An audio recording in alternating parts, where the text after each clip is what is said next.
கர்த்தருடைய நாம மகிமையடையட்டும். அருமையான இந்த நாளுக்காக தேவனுக்கு கோடி ஸ்தோத்திரங்களை நன்றியை நாம் ஏறெடுப்போம். இன்றைக்கு நமக்கு ஆவியானவர்கள் கொடுக்கப்பட்ட வார்த்தை லூக்கா எழுதின சுவிசேஷம் 12ஆம் அதிகாரம் 49ஆம் வசனம். பூமியின் மேல் அக்கினியை போட வந்தேன், அது இப்பொழுதே பற்றி எறிய வேண்டும் என்று விரும்புகிறேன். அல்லேலூயா. ஆண்டவருக்கு ஒரு வார்த்தை. அவர் என்ன சொன்னார்னா, பூமியில் அக்கினியை போட வந்தேன். அக்கினினாலே என்னதாக்கும்? நெருப்பு. நெருப்பு வந்தால் என்ன? பூமியில் விழுந்தால் தீமை என்ன செய்யும்? மனிதனுக்கு அந்த தீ வந்துன்னா என்ன செய்யும்? எல்லா இடத்துலையும் எல்லாத்தையும் எரித்து அழிவுக்கும் தீயை நம்ம உபயோகப்படுத்தலாம் இல்லையா? எல்லாத்தையும் குப்பை குளங்களெல்லாம் போட்டு எடுத்து எல்லாத்தையும் எரிக்கிறதுக்கும் நம்ம என்ன செய்யலாம்? அக்னி மூட்டலாம். அதே சமயம் ஆசீர்வாதமான காரியங்கள் செய்வதற்கும் நம்ம அக்னியை மூட்டுவோம். அப்போ அக்னி எல்லா நன்மைக்கும் உபயோகப்படுத்த முடியும், தீமைக்கும் உபயோகப்படுத்த முடியும். ஆனால் இப்போ இதில் ஏசப்ப சொல்கிற அக்னி என்னன்னா, கர்த்தருடைய ஆட்சியை இந்த பூமியில் நிலைநாட்டுவதற்கு, அவருடைய பிதாவுடைய சித்தத்தை நசனாகிய இயேசு கிறிஸ்துவின் மூலம் இந்த உலகத்தில் நிறைவேற்றப்படுவதற்கு உலகத்தில் உள்ள மக்கள் எல்லாம் மனம் திரும்பி இயேசுக்கு பிள்ளைகளாக சொந்த பரலோக ராஜ்யத்தை கட்டி எழுப்பக்கூடிய வல்லமையை பெற்றுக்கொள்வதற்கு நாம் அக்கினியை அபிஷேகத்தை பெற்றுக்கொள்ள வேணும். அதுதான் இவர் சொல்லலாம். அக்கினியினால் நம்ம என்ன செய்யணுமா? தீ மூட்டப்பட வேண்டும். அது இயேசுவின் போதனைகள், அவருக்கு போதனைகள், அவருடைய செயல்பாடுகள், இவைகளெல்லாம் அவர் உலகத்தில் இருக்கும்போது சுற்றி திரிந்து எல்லாத்தையும் சொல்லி செய்து அற்புத அடையாளங்கள் எல்லாம் செய்து அதிசயங்களை செய்து சுயநலம் இருக்கக்கூடாது, தீய எண்ணம் இருக்கக்கூடாது அப்படி சொல்லி நம்ம எல்லாரையும் ஒரு தூய்மைப்படுத்தி ஒரு புதிய ஜீவனை பெற்றுக்கொள்ளும்படி நாம் ஒவ்வொருவரும் அவருடைய அக்கினியின் அபிஷேகத்தை பெற வேண்டும் என்பது பிதாவுடைய சித்தம். அப்போ அந்த அபிஷேகத்தை நம்ம பெறுறதுக்கு நம்ம என்ன செய்யணும்னா, பாத்திரவான்களாக இருக்க வேணும். ஹல்லேலூயா. அக்கினியின் அபிஷேகத்தை நாம் பெற்றுக்கொள்வதற்கு நாம் பாத்திரவான்களாக இருந்தால் தான் நம்ம அபிஷேகத்தை பெற்றது மாத்திரம் இல்லை, நம்ம பெற்ற அபிஷேகத்தின் மூலம் 1 கோடி ஜனங்களை நம்ம ஆதாயப்படுத்த முடியும். அழிவிலிருந்து அவங்கள தப்பு வைக்கணும். அதனால தான் அவர் என்ன சொல்லனா, நான் பூமியில் அக்கினி போட வந்தேன். அப்போ அந்த அக்கினி பரிசுத்த ஆவியின் நிறைவான ஒரு ஆசீர்வாதத்தை காட்டுகிறது. ஹல்லேலூயா. அக்கினியின் அபிஷேகம் பரிசுத்த ஆவியானவருடைய ஒரு நிறைவான ஆசீர்வாதம். யோவேல் எழுதின புஸ்தகம் 2ஆம் அதிகாரம் 28-29 வசனத்தில் பார்க்கும்போது நான் மாம்சமான யாவர் மேலே எனக்கு ஆவியை ஊற்றுவேன், குமாரரும் குமாரத்திகளும் தீர்க்க தரிசனம் சொல்லுவார்கள், மூப்பர்கள் சொப்பனம் காண்பாங்க, வாலிபர்கள் தரிசனம் காண்பாங்க, ஊழியக்காரங்களும் ஊழியக்காரங்களும் என் ஆவியை ஊற்றுவேன். ஸோ பரிசுத்த ஆவியானவர் நமக்குள்ளே வரும்போது இந்தந்த கிரியைகளை நடத்திட்டு இந்தந்த ஆசீர்வாதங்களை கர்த்தருடைய பிள்ளைகளாகிய நாம் சுதந்திரித்து கொள்ளுவோம். ஹல்லேலூயா. அப்போ அது எவ்வளோ முக்கியமான காரியம். ஸோ அது எழுதியிருக்கிறபடி, சொல்லியிருக்கிறபடி, வேத வாக்கியங்களின்படி, வேத வார்த்தையின்படி பரிசுத்த ஆவியின் அக்னியை நம்ம பெற முடியும். ஹல்லேலூயா. மத்தேயு 3:11 அவர் பரிசுத்த ஆவியினாலும் அக்னியினாலும் உங்களுக்கு ஞானஸ்நானம் கொடுப்பார். ஹல்லேலூயா. யார் ஞானஸ்நானம் கொடுப்பார்? இயேசு. எப்படி? பரிசுத்த ஆவியினாலும் அக்னியினாலும். அப்போ அந்த பரிசுத்த ஆவியின் அக்னியின் அபிஷேகத்தை நாம் பெற்றுக்கொள்ள வேணும்னா கண்டிப்பாக ஏசப்பா கெத்சமனே தோட்டத்தில் இருந்து அவர் பட்ட பாடுகள் எவ்வளோ கொடூரமான பாடுகள். ஹல்லேலூயா. அடிக்கப்பட்டு நொறுக்கப்பட்டு கல்வாரி சிலுவையில் தனக்கு ஜீவனையே அவர் அர்ப்பணிக்கும் அவ்வளோ பாடுகளை அவர் அனுபவித்து தான் பரிசுத்த ஆவியானவருடைய அபிஷேகத்தை அவரால் நாம் பெற்றுக்கொள்வதற்கு பிதாவாகி தேவன் சித்தம் கொண்டுள்ளார். ஹல்லேலூயா. அப்போது இன்றைக்கி நம்ம பரிசுத்த ஆவின்னு சொல்லி நிசாரமாக பேசிடுவோம். ஆனால் அந்த பரிசுத்தாவின் அபிஷேகத்தை நமக்கு தந்தவர், அந்த அபிஷேகத்தை நமக்கு தருவதற்கு அவர் எவ்வளவு கரையில் செலுத்தி இருக்காரு. ஹல்லேலூயா. ஹல்லேலூயா. எவ்வளவு அக்கறையை செலுத்தியிருக்காரு. அப்போஸ்தலர் 1:4 நீங்கள் சில நாட்களே பரிசுத்தருங்க ஞானஸ்நானம் பெறுவீர்கள் சொல்கிறாங்க. நீங்கள் கண்டிப்பாக நீங்கள் பெறுவீர்கள். என்னிடத்தில் கேள்விப்பட்ட பிதாவின் வாக்குத்தத்தம் நிறைவேற காத்திருங்கள். நீங்கள் என்ன செய்வீங்க? அபிஷேகத்தை கண்டிப்பாக நீங்கள் எல்லாருமே பெறுவீங்க. நான் கூட அபிஷேகம் பெறுவதற்கு முன்பாக எனக்கு அபிஷேகம் எப்படி கிடைக்கும் அதிகமாக நமக்கு தெரியாது. அப்போ நான் நினைப்பேன், எனக்கு அபிஷேகத்தில் பெற்றுக்கொள்ளருக்கு கிருபை இருக்குமா இருக்காதா தெரியாது. ஆனால் எனக்கு பயங்கர வாஞ்ச உண்டு, அபிஷேகம் வேணும், அக்கினி அபிஷேகம் வேணும். ஏன்னா நிறைய ஆத்துமாக்களை ஜனங்களை நான் பார்க்கும்போது எனக்கு அவங்களுக்கெல்லாம் உயிர் கொடுக்கணும்னு எனக்கு ஆசையாக வரும். ஹல்லேலூயா. அவங்களாம் உயிராக தான் இருக்காங்க. ஆனால் என்னுடைய ஆவிக்குரிய கண்கள் எல்லாம் அவங்க அவங்க பாடுனால, பிரயாசத்தினால, கஷ்டத்தினால, அவங்க வியாகுலப்பட்டு துன்பப்படும்போது ஐயோ இவங்களெல்லாம் எப்படியாவது நம்ம மீட்டு கொள்ளணுமே, இவங்களை உயிர் உண்டாக்கணுமேன்னு சொல்கிற அந்த ஒரு தாகம் எனக்கு இருந்து. ஆனால் இவர் என்ன சொல்கிறாருன்னா, என்னிடத்தில் கேள்விப்பட்ட பிதாவின் வாக்குத்தத்தை நிறைவேற காத்திருங்கணும். ஹல்லேலூயா. இப்போ நம்ம மக்களுக்கெல்லாம் காத்து இருக்கிறதுக்குள்ள ஒரு கிரியை கிடையாது. எல்லாமே இன்ஸ்டன்ட், உடனே வேணும். நான் ரட்சிக்கப்படணுமா, ஏதோ நான் ரட்சிக்கப்பட்டேன், கேட்ட உடனே ரட்சிக்கப்பட்டாச்சு. அது எப்படிப்பட்ட ரட்சிப்பு இல்லை. ரட்சிப்பு வர்றதுக்கு எவ்வளோ கஷ்டம் தெரியுமா? என்னுடைய வாழ்க்கையில் நான் சிறு பிராயத்திலே ஏசப்பாக்க பிள்ளையாக நான் வாழ்ந்துட்டு இருந்தேன். ஆனால் அந்த ரட்சிப்பு அடைவதற்கு கையை மேலே ஒய்த்துங்க ஆல்டர் கால் கொடுக்கும்போது கூப்பிடும்போது நான் போக மாட்டேன். பிசாசு போக விடாது. என்னென்னா நீ இப்போவே போயிட்டேன்னா அவனுக்கு ஒரு சேனையில் ஆள் குறைஞ்சிருவேன் இல்லையா? அதனால அவன் என்ன சொல்லுவான், வேண்டாம் நீ இருந்துக்க, இந்த உலகத்தில் உனக்கு நிறைய சந்தோஷம் இருக்கும், இப்போ சின்ன பிள்ளை தானே, அப்படி வேண்டாம். இதே மாதிரி ஒவ்வொருத்தருக்கும் ஒவ்வொரு விதமாட்டு அவன் பேசி ஒவ்வொருத்தரும் ரட்சிப்பை பெற்றுக்கொள்ள விடாத அளவுக்கு அவங்களுடைய இருதயத்தை அவன் சிறைப்படுத்தி விடுவான். ஹல்லேலூயா. அப்புறம் அவன் என்ன செய்யணும்? அவனை எதிர்த்து நிற்கணும். பிசாசுக்கு எதிர்த்து நின்னாதான் அவங்கள விட்டு போயிடுமா. எனக்கு தேவனுடைய கிருபை இருந்தனால, ஏசப்பா சின்ன பிராயத்தில் என் கூட பேசிகிட்டே இருந்தனால வீட்டுக்கு வந்தோன்னே கேட்டது, ஏன் மகளே உனக்கு ரட்சிப்படை, ஏன் நீ இவனை ஒப்பு கொடுக்கலன்னு. அப்போ நான் சொன்னேன், பாப்பா நான் சின்ன பிள்ளை தானேன்னு. ஏசப்பா சொன்னாங்க, இல்லை நீ ஒப்பு கொடு, இப்போ இருக்க சந்தோஷத்தை காட்டுதோம் உனக்கு அதிக சந்தோஷம். அப்போ பிசாசுக்கு எதிர்த்து நிற்கக்கூடிய ஒரு கிரியை நமக்குள்ள நடத்திக்கணும். ஒரு போராட்டம் வேணும். பிதா ஏசப்பா கல்வாரி சிலுவையில் போராடின போராட்டத்தினால தான் அவர் அந்த அபிஷேகத்தை நான் பறந்து மேலே ஒரு தேட்டரோட பரிசுத்தவர்கள் அனுப்ப முடிஞ்சது. அப்போ அந்த அபிஷேகத்தை பெற்றுக்கொள்ள வேணும்னு சொல்ல நம்மளுக்கும் இந்த பிசாசுடைய சகல வல்லமையிலும் மேற்கொள்ளக்கூடிய வல்லமை நமக்குள்ள தந்திருக்கார் என்பதை நாம் அறிந்து அந்த வல்லமை நமக்குள்ள செயல்படுத்த நம்மை தேவனுடைய பாதத்தில் ஒப்பு கொடுக்க வேண்டும். நாம் பரிசுத்தமாகும் வரை காத்திருக்க வேண்டும். ஹல்லேலூயா. அதுதான் முக்கியம். நீங்கள் காத்திருங்க. பரிசுத்தத்தில் வர வேணும்னா நீங்கள் என்ன செய்யுங்க? காத்திருங்கள். வாக்கு தேத்தம் நிறைவேற காத்திருங்கள். அந்த காத்திருக்கிற குணம் நமக்கு இருக்காமா? ஹல்லேலூயா. எப்படி பரிசுத்தமாக வேணும்னா நமக்கு அவிசுவாசம் நம்மை விட்டு நீங்கணும். ஹல்லேலூயா.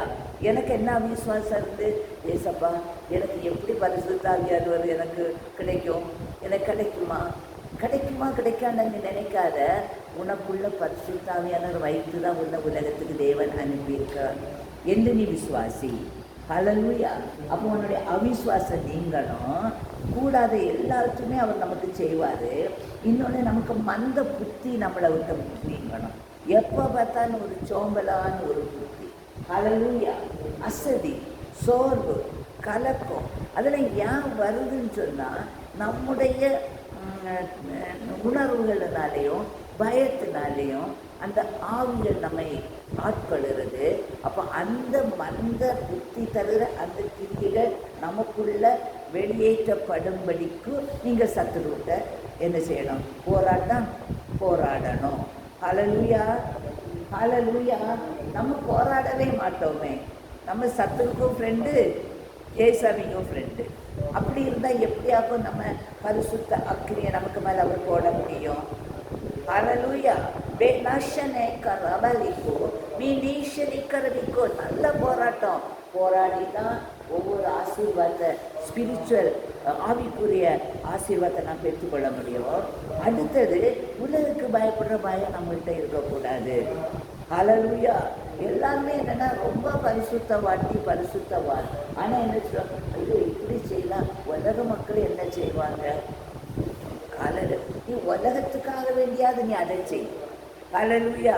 உலக மக்கள் உன்னை நல்லவன் சொல்லட்டும், பரிசுத்தவாட்டின்னு சொல்லட்டும், ஊழியக்காரின்னு சொல்லட்டும், அதனால நீ இந்த காரியத்தை செய். அப்படி பல விதமான காரியங்கள் உலகுக்கு அவங்க அப்படி சொல்லிட்டாங்களேன்னு சொல்லி நம்ம என்ன செய்திருவோம்? செய்யக்கூடாது. ஹalleluya. அடுத்து அவர் சொல்றாரு, எந்தவித கவலையும் நமக்குள்ளே இருக்கக்கூடாது. எப்படி கவலை இருக்கும்? ஹalleluya. எப்படினாலும் சிலர் கர்த்தர் உன் பாரத்தை வைத்து விடு, அவர் உன்னை ஆதரிப்பார். வருத்தப்பட்டு பாரம் சுமக்கிறவர்களை எல்லாரும் நீங்க என்னிடத்துல வாங்க, நான் உங்களுக்கு இளைப்பாறுதல் தருவேன். ஹalleluya.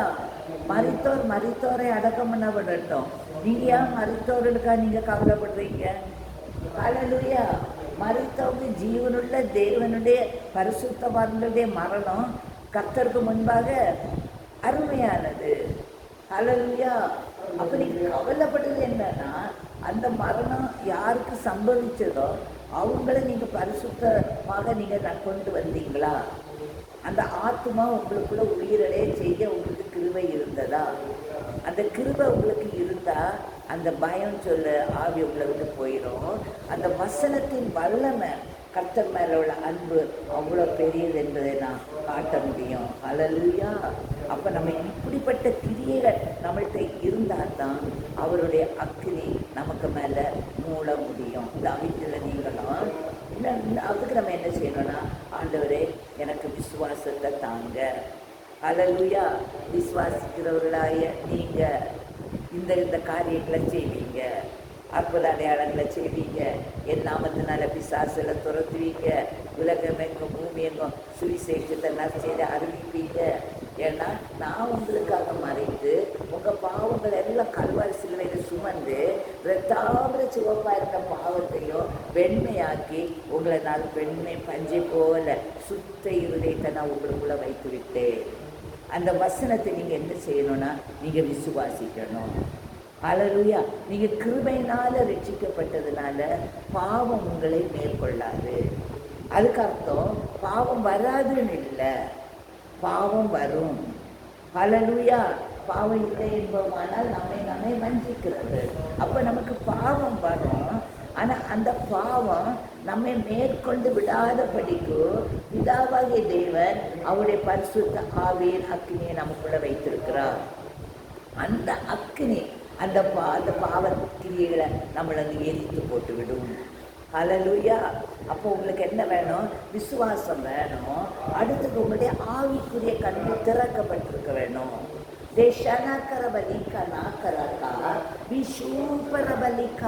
நமக்கு முன்பாக அவர் வைத்திருக்கிற தேவ தூதர்கள் நமக்கு இருக்கிறாங்க. நம்மை சுற்றில அக்கினி மதில வைத்திருக்காரு.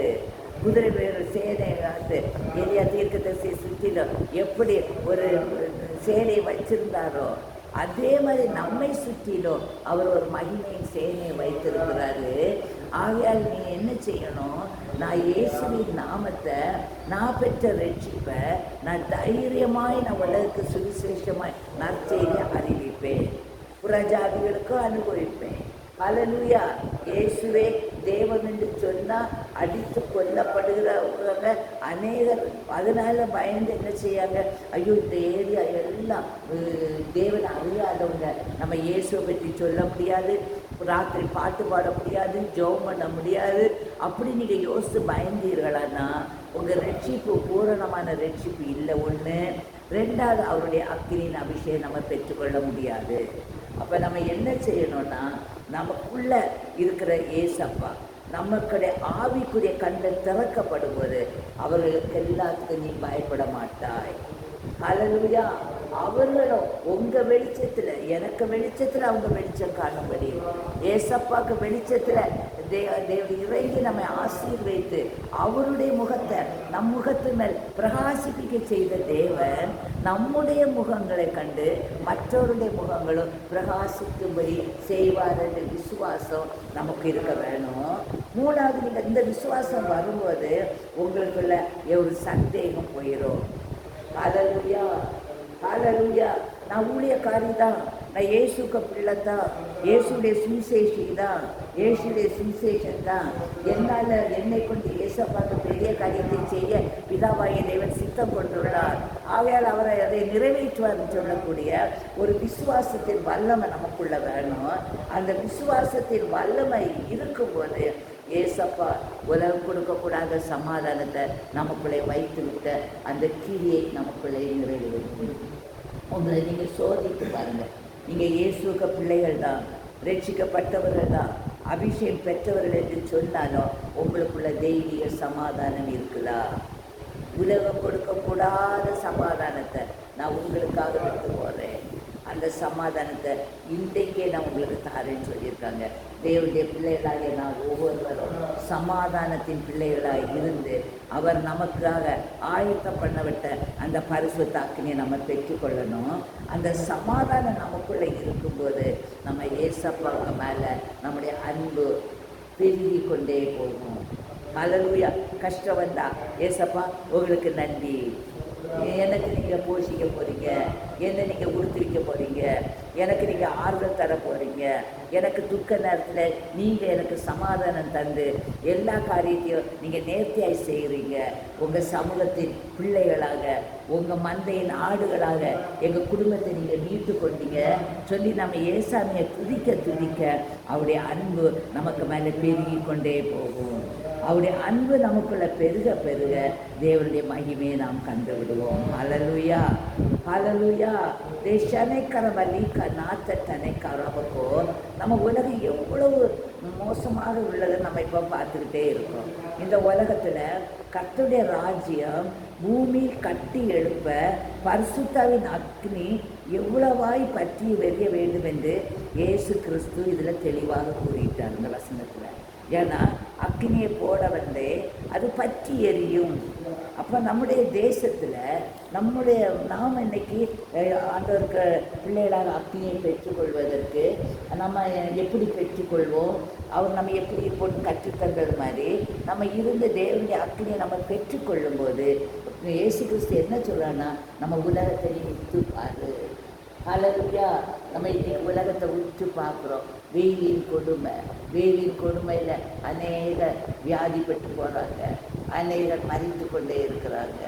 சண்டை, கூடி பிறந்த அண்ணன் தம்பி அக்கா தங்கச்சிக்குள்ள சண்டை, போட்டி, பொறாமை, தாய் தகப்பை, மகன் மகா மருமகா ஒவ்வொருத்துக்குள்ள சண்டை, கொலை, வெறி, பண ஆசை, எல்லா தீமைக்கும் வந்து உலகம் கெட்டு போயிட்டே இருக்கு.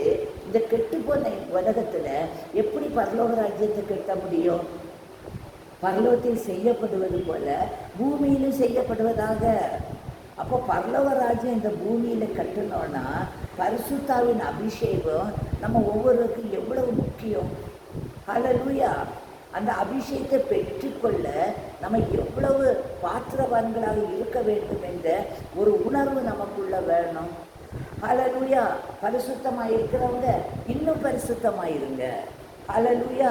நீங்கள் தேவனுடைய மகிமையை காணும்படி அந்த அக்கினி உங்களுக்குள்ள வரும்போது அந்த அக்கினி எவ்வளவு பயங்கரமாக பற்றி எரியக்கூடிய அக்கினியாக இருக்கணும். ஹல்லேலூயா, ஹல்லேலூயா, ஆமென். அப்படி பற்றி எரிந்தாதான் புதிய உலகத்தை, புதிய பூமியை நம்ம இந்த உலகத்தில் கட்டி எழுப்ப முடியும்.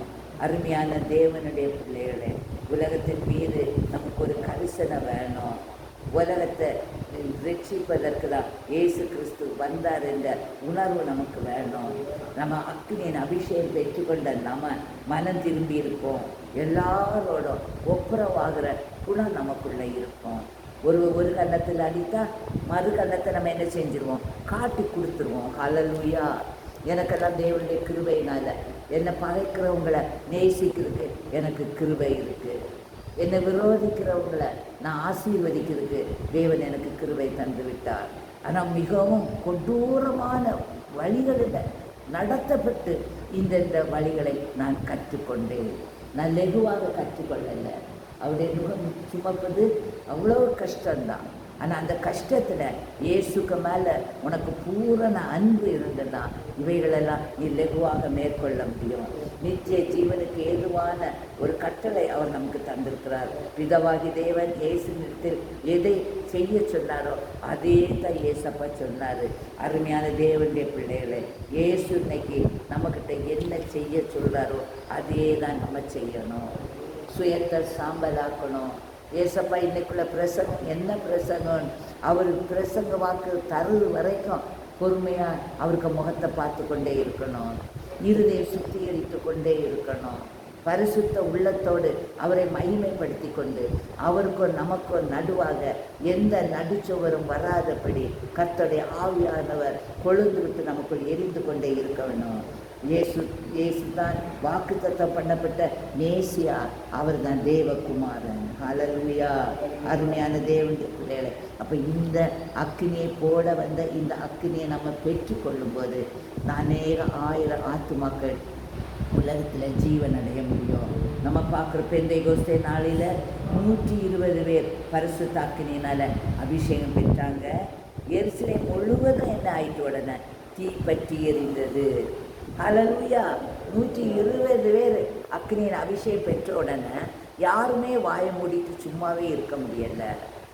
எல்லாருமே செதறி போய் எருசலேம், அப்போ இந்த யூதேயா சமாரியா முழுவதிலும் அக்னி பற்றி இருந்தது. அருமையான தேவனுடைய பிள்ளைகளை, இது கேட்டுக்கொண்டிருக்க நாம் ஒவ்வொருவரும் அக்னியால் பற்றி எரியும் பொழுது நம்முடைய தேசம் நிச்சயமாக பற்றி எரியும் என்பதை நம்ம அறியணும். நம்ம பற்றி எறியும் பொழுது உலகத்தில் ஒரு மனம் உண்டாகும், வீட்டில் ஒரு மனம் உண்டாகும், கணவனுக்கு ஒரு மனம், மனைவிக்கு ஒரு மனம், பிள்ளைகள் எப்படி இருக்கும், சிதறடிக்க போவாங்க. பிசாசு அந்த வீட்டை ஆளுக்குள்ளே கொண்டு வந்துடுவான். அந்த வீடு நரகமாக மாற்றப்படும். தேவனுடைய பிள்ளைகள் ஏசப்பா கெத்சமனையிலிருந்து கல்வாரி சிலுவை வரைக்கும் எவ்வளவு பாடுபட்டாரோ அதே பாடுகளை நாம் இந்த உலகத்தில் அனுபவித்து ஒரே மனதை நம்ம கிறிஸ்து இயேசுவின் சிந்தை நமக்குள்ளே வர வேணும். ஒரே மனம், தேவ பயம், மகிழ்ச்சி, ரட்சிப்பு, அற்புத அடையாளம் செய்யக்கூடிய கிருபைகள், புறஜாதியார் மத்தியில் சுவிசேஷத்தை அறிவிக்க, இரத்த சாட்சிகளாக விக்கிரங்களெல்லாம் கட்டோடு ஒளிந்து போகும். இப்படிப்பட்ட கிரியைகள் எல்லாம் நமக்குள்ளே இருந்து ஆட்டோமேட்டிக்காக நடக்க தொடங்கும். ஹல்லேலூயா. நான் ஒரு நாளுமே நான் யோசித்தது கிடையாது, நான் ஒரு ஊழியக்காரியாவான்னு யோசித்ததே கிடையாது. ஹல்லேலூயா. என்னுடைய வாஞ்ச சிறு பிராயத்திலே இருந்து, ஐயோ ஏசப்பா ஆத்துமாக்கள் எல்லாம் உயிரடையணுமே, எல்லாரும் ஏசப்பா பிள்ளைகளாக இருக்கணுமே, யாருமே நரகத்துக்கு போகக்கூடாது, எல்லாரும் உங்கள்கிட்ட வரணும்னு ஒரு தாகம், ஒரு உயிர் எனக்குள்ளே துடிச்சிட்டே இருந்ததுனால அந்த உயிர் இன்றைக்கு எனக்கு துடிப்பாக இருந்து இன்றைக்கு கடவுளுடைய பெரிய கிருபையினால் எனக்கு தெரிஞ்சு இதாவுடைய சித்தத்தின்படி அநேகர் இன்றைக்கு பரலோக ராஜ்யத்துக்கு கொண்டு போய் சேர்க்க தேவன் என்னை உபயோகப்படுத்தியிருக்கிறது. நான் அறிந்து அவருக்கு நன்றி சொல்கிறேன். ஹல்லேலூயா. தாழ்மையோடு அவருக்கு நான் நன்றி சொல்கிறேன். இது நமக்கு எதை நீங்கள் விசுவாசிக்கிறீங்களோ, எதை நீங்கள் கேட்டுக்கொள்கிறீங்களோ அது அவர் நிச்சயமாக உங்களிலே நிறைவேற்றுவார். அது அவர் என்னில் நிறைவேற்றி இருக்கிறார் என்று நான் இன்றைக்கு உங்களுக்கு சாட்சி சொல்கிறேன். ஹல்லேலூயா. அப்போ தேவனால் கூடாதது, மனுஷனால் கூடாதது தேவனால் கூடும்.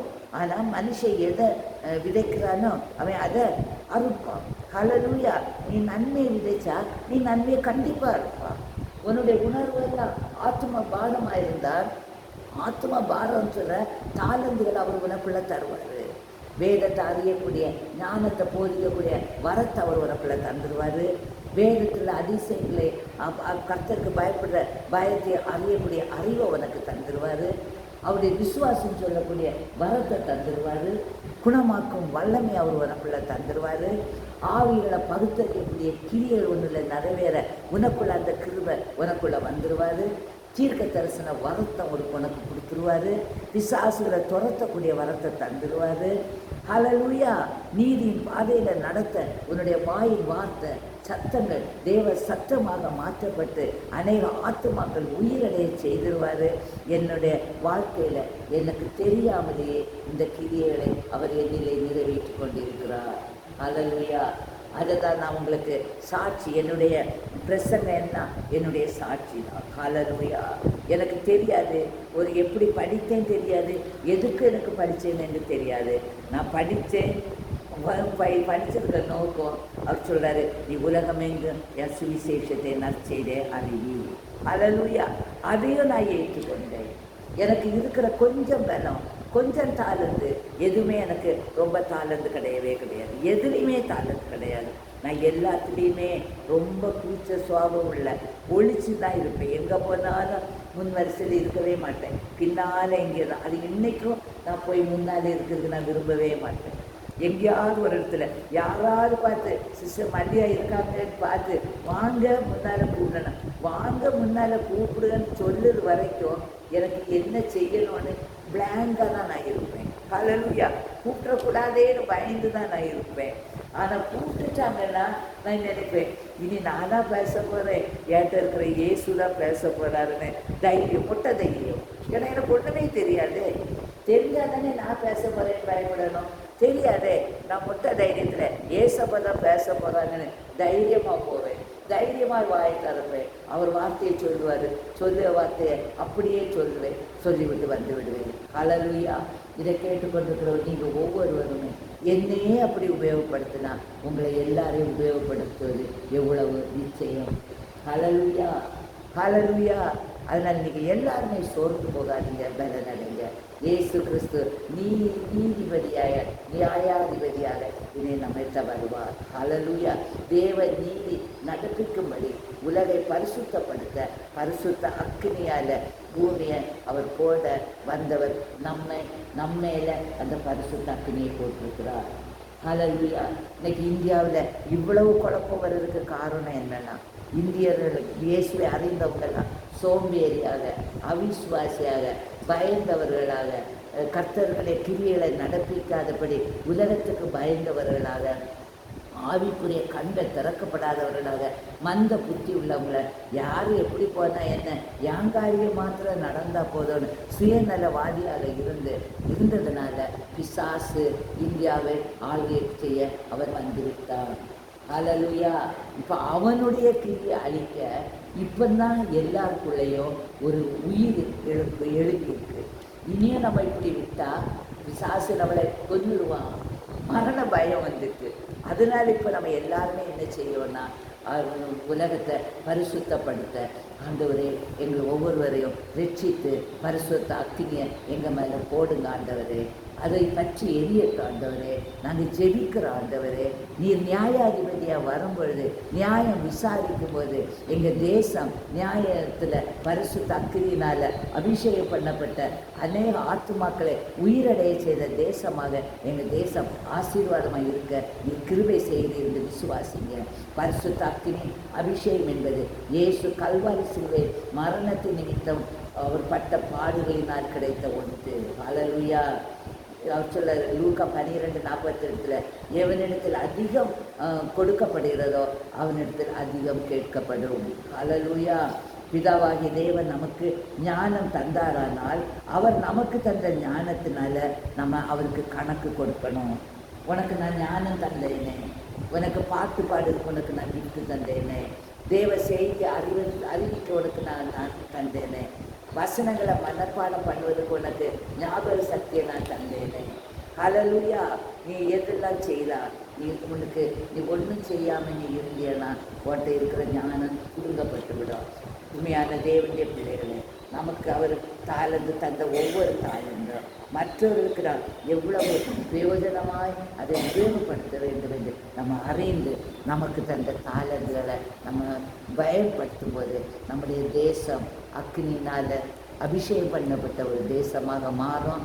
அவர் நியாயாதிபதியாக நியாய தீர்ப்புக்கு வரும்போது நம்ம தேசத்தை குடிகளாக நம்ம ஒவ்வொருவரும் நஸ்ன இயேசு கிறிஸ்துவின் நாமத்தினால ஆசீர்வதிக்கப்பட்ட நல்ல தீர்ப்பை நாம் பெற்றுக்கொள்ள முடியும். அல்லேலூயா. பரிசுத்த அக்கினி நமக்கு இயேசு எவ்வளவு அவசியம் என்று அறிந்து அந்த இயேசுவை நாம் சொந்த ரட்சகராய் ஏற்றுக்கொள்ளும் போது நமக்கு, ஏன்னா இயேசு கிறிஸ்து ஒருவராய்த்தான் நமக்கு அவர் ரட்சிப்பை தர முடியும். அல்லேலூயா. அதை நாம் பெற்றுக்கொள்வோம். 1 கொரிந்தியர் 2:9 எழுதியிருக்கிறபடி தேவன் தம்மின் அன்பு கூறுகிறவர்களுக்கு ஆயத்த பண்ணினவைகளை கண் காணவும் இல்லை, காது கேட்கவும் இல்லை, மனுஷரை இருதயத்தில் தோன்றவும் இல்லை. இன்றைக்கு நமக்கு என்ன நீங்கள் எடுத்துக்கொண்டீங்கன்னா, நான் எப்படி இருப்பேன், எப்படி என்ன ஆண்டவர் என்ன நடத்துவார், என்ன இந்த உலகத்துக்கு எப்படி எதுக்கு அனுப்பினாருன்னு சொல்லி அறிவதற்கு எனக்கு கண்ணு காணவும் இல்லை, காது கேட்கவும் இல்லை, என்னுடைய இருதயத்தில் தோணவும் இல்லை. அல்லேலூயா.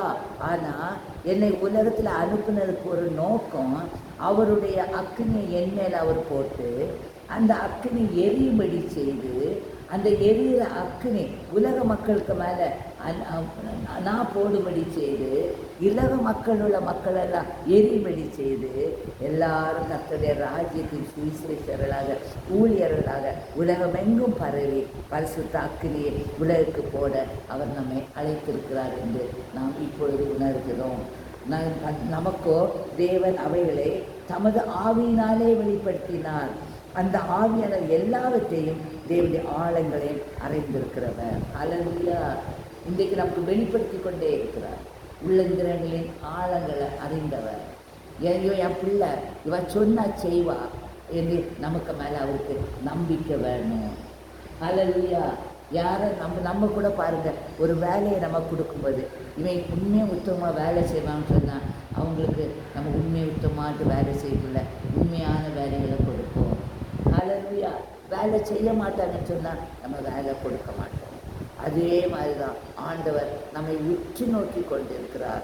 நம்ம கண்ணு காணலை, காது கேட்கலை, ஆனால் அவர் நம்மையில் வைத்த அன்பு அவ்வளோ பெரியது. என் பிள்ளைகளை எனக்காக நான் தெரிந்தெடுத்தேன். என் பிள்ளைகளுக்கு மேலே நான் அக்கினியை போடுவேன், அது பற்றி எரியும். அது உலகத்தில் உள்ள மக்களுக்கு சுவிசேஷத்தை அறிவித்து பாவ இருதயங்களெல்லாம் பரிசுத்த இருதயமாக மாற்றப்படும் என்று விசுவாசித்து அவர் உங்களையும் என்னையும் தெரிந்தெடுத்திருக்கிறார்.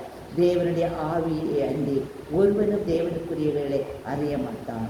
நாங்கள் தேவனிடத்திலிருந்து ஆவியை பெற்றிருக்கிறோம். அல்லேலூயா. அருமையான தேவனுடைய பிள்ளைகளை, நாம் தேவனிடத்திலிருந்து பரிசுத்த அக்கினியை பெற்றிருக்கிறோம் என்று விசுவாசிப்போம். அல்லேலூயா. விசுவாசிக்க ஆமேன்னு சொல்லுங்க. ஆண்டவரே, உங்களுடைய பரிசுத்த அக்கினியை எங்கள் மேலே நீங்கள் போட்டதுக்கு உங்களுக்கு நன்றி சொல்லுங்கம்மா. அது இப்பொழுதே எங்களது பற்றி எறிய போகிறதுக்கு நன்றி சொல்லுங்கம்மா.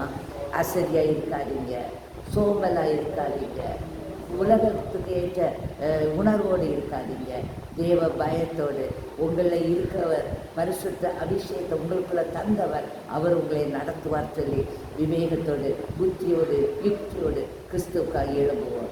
இந்த பரிசுத்த ஆவியான அபிஷேகத்தை நாம் பரிபூரணமாக பெற்றுக்கொள்ள வேண்டும். அல்லேலூயா. பரிபூரணமாய் பெற்றுக்கொள்ளணும். அவர் பூரண சற்குணராக இருக்கிறது போல நீங்களும் பூர்ண சற்குணராக இருக்க வேண்டும் என்று வேதம் சொல்வது போல அவர் பரிபூரணமான அபிஷேகத்தினால நிரப்பப்பட்டவர். நம்மையும் பரிபூரண அபிஷேகத்தினால் நிரப்புவார் என்ற வாஞ்சை தாகம் அவசியம் நமக்கு தேவை. நம் தேசம் இயேசுவை அறிய வேணும். இயேசு கிறிஸ்துவின் 2ஆம் வருகைக்கு நாமும் நம்முடைய தேசமும் நம்முடைய சபையும் ஆயத்தப்பட வேணும். ஒருவரால் கெட்டு போகக்கூடாது. ஆகையால் அவர் பூமியிலே அக்கினி போட வந்து அது இப்பொழுதே பற்றி எறிய வேண்டும் என்று சொன்ன அவருடைய அந்த ஆசையை தேவன் தாமே நம்மை கொண்டு நிறைவேற்ற போகிற கிருபைக்காக அவருக்கு கோடி ஸ்தோத்திரங்களையும் நன்றிகளையும் ஏறெடுப்போமாக. எல்லா துதி கன மகிமை இயேசுவுக்கு. அவருடைய அக்கினி நம்ம மேலே பற்றி எரிந்துட்டு நம்ம அதை உலகத்தில் போட போகிறோம்.